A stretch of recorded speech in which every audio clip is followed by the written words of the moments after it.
QSC 2018 in the QSC booth with Greg. How are you, sir? Doing very good, thanks, Tim. Good show for you so far? Yeah, it's been excellent. Good. You and I chatted about a month or so ago about QSC not getting into control because you've had control for quite a while. Yes.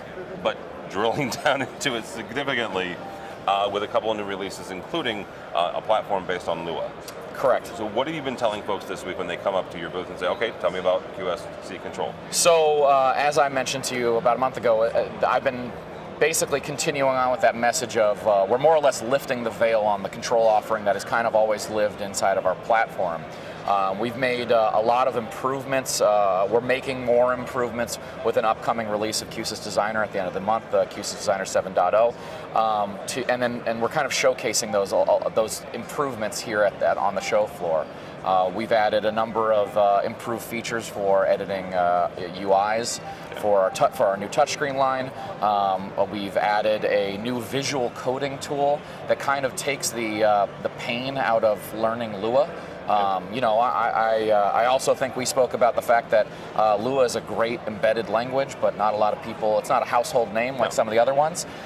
So we wanted to kind of remove that pain point of having to learn another language. So we've provided a block-based scripting tool that you just need to know basic programming concepts, and it's able to generate the Lua code in the background for you.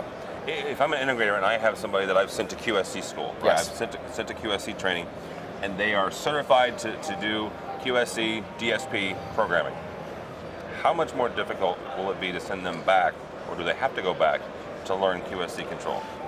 They technically wouldn't have to go back, although we are planning on offering a whole new control curriculum, hopefully starting late spring, that will focus on getting people who are less familiar with those programming concepts, getting them up to speed, and then we'll have, as an online course, that would be the getting them up to speed, and then we're going to have a 2-day in-classroom course that's more about, okay, here's a bunch of gear, let's build a meeting room. Yeah. So we're hoping to do concepts and then application as a 2-step process.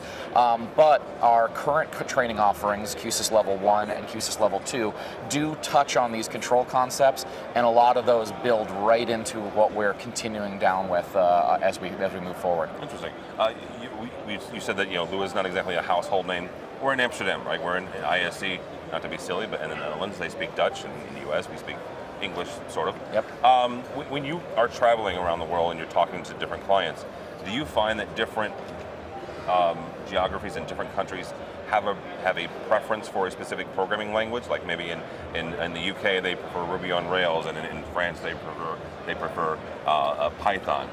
It's less granular than, it's more granular than individual countries. Okay. It tends to be sometimes regional and based off of the kind of business that people end up catering to. I find a lot of technology companies really love things like Python, mostly Python and a little bit of JavaScript.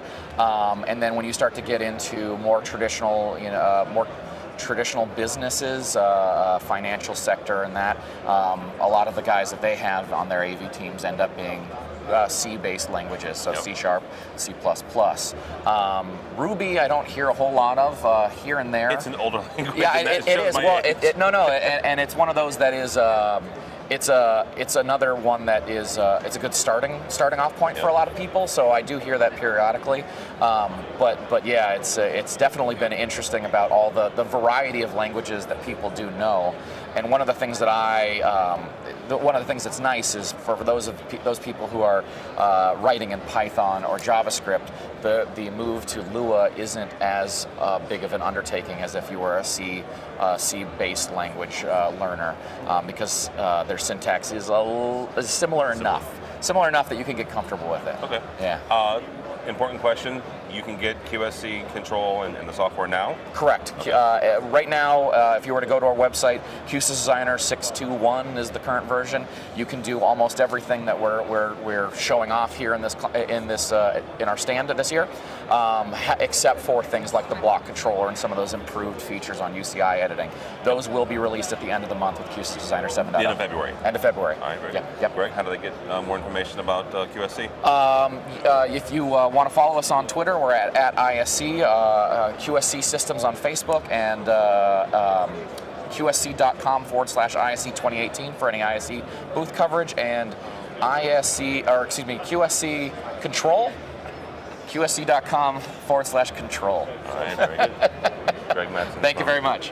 Greg from QSC. My name is Tim Albright. For more information about us, you can find us at avnation.tv, avnation.tv.